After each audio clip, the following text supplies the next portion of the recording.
আসসালামু আলাইকুম বন্ধুরা, কেমন আছেন? আজকে আমি আপনাদের এমন একটা জিনিস দেখাবো,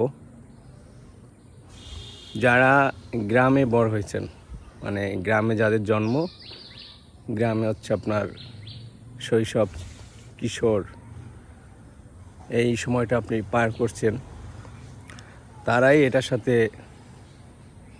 জড়িত, এটাকে চিনবেন।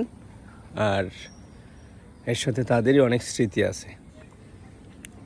সেরকম কিছু একটা দেখাবো, যেটা এই মুহূর্তে আমার চোখের সামনে আছে। এখন আসলে সেই ছোটোবেলার মতো আর সেইগুলো করার সুযোগ হয় না,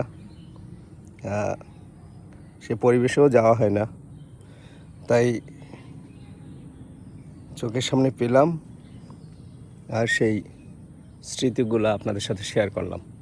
তো এখনই আমি দেখাবো আপনাদের যেই মানে জিনিসটা নিয়ে আমি কথা বলছিলাম, সেটা জিনিস বলা ঠিক হবে কিনা জানি না, মানে যেই আসলে আমি এভাবে ভাঙাইয়াও বলতে পারতেছি না, যেহেতু আপনাদের জন্য একটা সারপ্রাইজের মতো রাখলাম যে আমি আসলে কী দেখাতে চাচ্ছি আপনাদের। এই জন্য আমি ওটা উচ্চারণ করতে চাচ্ছি না, এই জন্য আমি জিনিস বলতেছি বারবার, তো আপনারা মনে কিছু নেবেন না।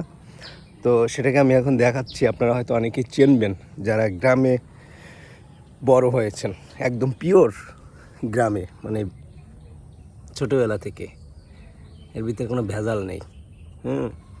তারাই চিনতে পারবেন এবং তাদের হয়তো এর সাথে অনেক স্মৃতি আছে।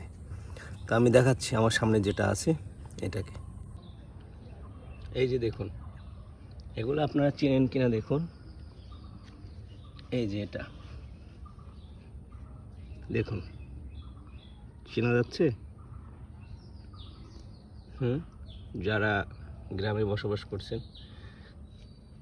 এটা আমি কেটে খাইছি কালকে, বৃষ্টিতে নষ্ট হয়ে গেছে এখন। এই যে দেখুন তো, চেনা যায় কি? এটা আমাদের গ্রামে পাওয়া যায় বাদাম। এই যে সবলাটা দেখতেছেন, এটা আমি উপর থেকে কামড়িয়ে খেয়েছি। হয়তো আপনারা বলতে পারেন যে এই জিনিস মানুষ খায় বা এটা খাওয়ার রুচি আসে, অথবা আমাকে নিয়ে অনেক কথা বলতে পারেন, বাট আমি আপনারা চাইলে আমি এটা খেয়ে দেখাতে পারি। মানে উপরের যে খোসা, এটা হ্যাভি ইন্টারেস্টেড। আমরা যখন গ্রামে ছিলাম বা ছোট ছিলাম, তখন একদম গাছে উঠে নিজের হাত থেকে ছিঁড়ে এটা তো হলুদ, অনেকগুলো ছিল লাল